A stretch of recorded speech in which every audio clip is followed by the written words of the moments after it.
Morgan Thomas hanging out with us here on the program. You can follow him on Twitter at the Morgan T Show. And so, Morgan, I'll ask you from that standpoint. You bring up recruiting.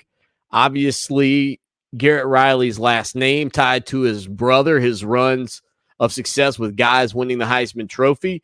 Garrett Riley gets Max Duggan to the Heisman Trophy ceremony this year. In your mind, how big of an impact could that have on the 2024 recruiting class, and maybe even more so on any names that say people thought, oh, that guy's probably not going to look at Clemson?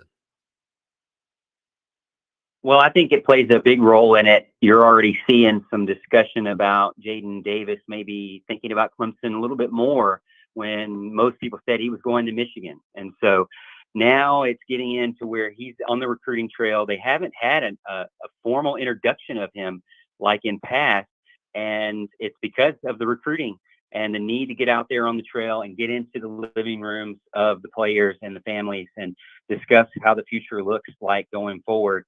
And also go check in on those guys that just signed up and signed in and committed to the school, and make sure you reassure them that they're going to be fitting a role in this new offense. But it seems like to me, which, you know, I'm not a big recruiting expert on who to get first. Each team has their own style, but it seems like Clemson is really wanting to get a quarterback in the 2024 recruiting class to kind of anchor the offensive side of the ball and also anchor that recruiting.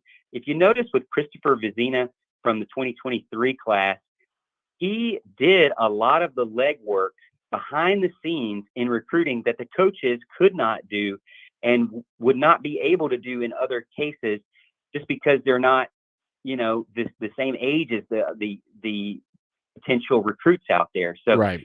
When you hear a quarterback say, hey, I need you to come with me and build something with me, and let's work together. We're both the same age. We're both going to be the same class. Let's go change the narrative of the offense is on the downhill. Let's change it and let's bring it back.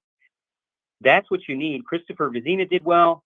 I think Clemson wants to do that again in 2024. They've offered two quarterbacks at the very beginning, very early on in the class, in Jaden Davis and DJ Lagway. Lagway went to Florida. Davis is still available. And now they've added in Walker White, who is a guy who, to me, is an Arkansas, native, Johnny Manziel type. He's just a dynamic guy that can make plays at any given moment with his arms or his legs. And I think that Clemson wants to anchor with the quarterback and then go from there. But they definitely need those skill positions to improve this offense.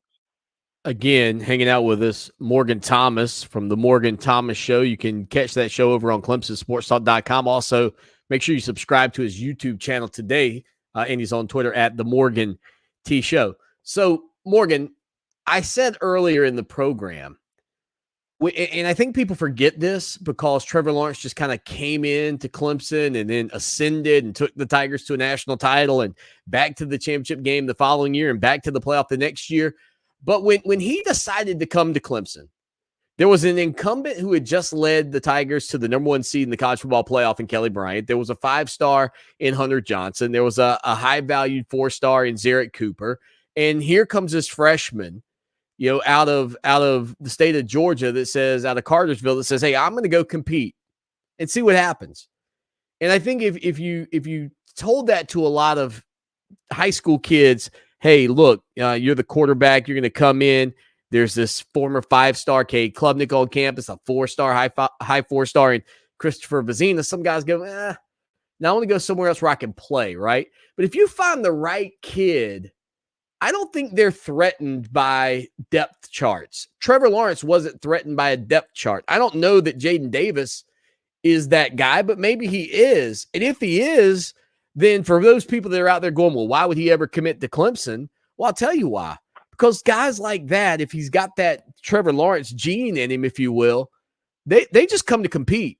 They're not concerned about whether or not there's a guy bigger, better, or brighter in front of them, if you will. Clemson has shown that they want the best quarterback, one good quarterback every year.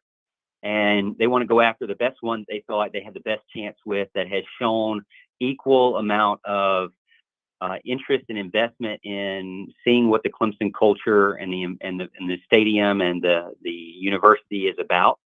And they've done that successfully so far the past couple of years. And that, to your point, I think quarterback position, they obviously want to play early and want to get their name out there. But I also feel like quarterbacks, and for the most part, are okay more than say wide receiver and maybe even running back, of developing for 1 year. They're definitely not the level of offensive linemen where they typically are okay for developing multiple years before they see significant time. But in the day and age of NIL and getting your name out there and then going to the NFL and making as much money as possible, yeah, definitely playing time is important. And sometimes there's schools out there that need you more than Clemson, and so they can be willing to pay a little bit more. I'm not really sure the philosophy of Clemson when it comes to NIL. They say that it's a part of the discussion, but it's not the main discussion, which I think is a good thing in the way it's supposed to be. But there are definitely situations where, hey, I can make a little bit more money if I go here, or maybe I can play a little bit earlier if I go there. You have to weigh all of your options. But I mean, really, it's been that way with college football forever. I mean, there's always going to be that roster in front of you, and you want that player that doesn't care. Dabo has come out and said publicly, with regards to the running back room, everybody's saying, well, nobody wants to come because they already have two good running backs. Well, that is definitely very true, because even Maffa and Shipley struggle at times to carry the ball and be okay with splitting it, because in some games you have to split it even more ways because you're splitting it with DJ or Cade. So, in today's day, people want to play early and they want to play often and they want to make the most money possible. And, it's the new college football. So you have to find somebody that can fit in your culture and is willing to assess the roster and decide the best path for their career, and educationally and athletically. Shifting to the other side of the football, just given what happened with Brandon Streeter, where do you think Wes Goodwin's head is coming into his second season as the defensive coordinator? Again, I'm not saying the defense was bad this year, but I didn't feel like the defense popped like I expected, especially the defensive front. Now, mind you, and I think you'll admit this, Morgan, sometimes those guys can influence the game more than we recognize. But do you think there's got to be some concern for Goodwin's situation coming into the 2023 season? I don't think so, because he is showing that he has a strong recruiting sense as well. The players seem to really love him. Recruits seem to like him, and he seems to be able to get linebackers still with no problem, top level linebackers. They've got Sammy Brown right now on the table that is, one that's the best linebacker in the nation, and he's extremely interested in coming to Clemson. So I really don't think that there's anything to do with that. Let's be honest here. Brian Bressee's situation affected the entire team, and a lot of positive came out of Ella Bressee's situation, but also a lot of heartache and a lot of mental fatigue and physical fatigue. And Brian Bressee, to be honest with you, I think should have stayed one more year. I think he should have maybe even taken the year off, as much as went on in his life. This past season, it was difficult for just a fan to be a part of. I can only imagine what happened with him, day in and day out. And then his brothers in arms right there as well. So there was a lot of that. And admittedly so with Miles Murphy and Dabo Swinney publicly kind of calling him out a couple of times about effort. There was a couple of guys, that like Miles, who seemed to be looking more towards the NFL. But, we always knew this defense was going to struggle in depth in the secondary, and they did so. So, I mean, to me, the defense performed as expected, and the key position that Wes Goodwin is in charge of not only is recruiting well, but maybe one of the better position groups in that linebacker core. So I don't see any indication, in my opinion, that Wes is affected negatively or on notice, if some fans will say that. He's on Twitter at the Morgan T Show. Go follow him today. So, Morgan, let's change it up a little bit here. Clemson Tiger basketball. I talked about them a good bit today on the program. They take on Georgia Tech tonight over at Little John Coliseum, 9 o'clock on the ACC network. And I'm not going to lie to you, the start, and I think any person that's covered Clemson basketball or has just followed them from the outside looking in, I mean, what a beginning of the season this group's got. And to be honest, I've said for about a month now, I thought they were good to go until maybe March, or excuse me, the beginning of February. And so looking at it, I'm thinking, man, I'll tell you what, finish strong here, beat Georgia Tech tonight, go beat Florida State in a couple of days, and then boom, who knows? I mean, sky's the limit at this point. I mean, it's a weird position to be in if you're a Clemson fan, because they're first in the ACC and it's almost the end of January. Right. I don't know if that ever happened, or if it has happened, I was not old enough to even care at the time. And, I am 36 now, and I can't remember of a time, like it might have been the early 90s when Clemson basketball was in this situation. But you're looking at a team that I think does really well when one picking up the slack. I mean, it's not the PJ Hall show anymore. It's not the Amir Sims show. It's not the Blossom Game show. It is a team effort, and that's what I love to see.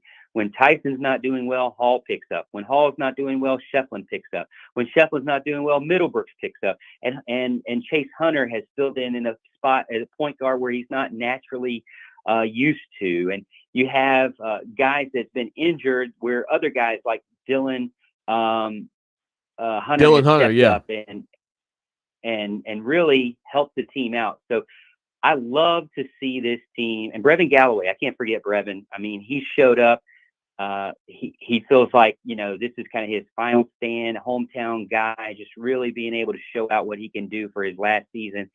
I think this is one of the best teams that Brad Brownell has ever had, because they complement each other. Oh, and by the way, they can shoot free throws as well, which we've always complained about over the years. But they just really do a little bit of everything well. And, I'll say this. They could improve on offensive and defensive rebounds. We all know that. But the team as a whole, I think, is one of the best teams Brad Brownell has ever fielded. And I look forward to seeing it. And, I mean, Hunter Tyson, a guy we all thought at the very beginning, you and I talked about it years ago. Hunter Tyson's a guy who we thought, man, this guy has a lot of skill. He's just raw. And now he's in a position where he's making a case for the ACC Player of the Year, not just first team, second team, Player of the Year, which is, something that I'm not used to as a Clemson fan, but extremely exciting. I just wish they wouldn't have the game so late at night. Follow him on Twitter at the Morgan T Show. Morgan, man, always appreciate it, buddy. Yeah, Lawton, thank you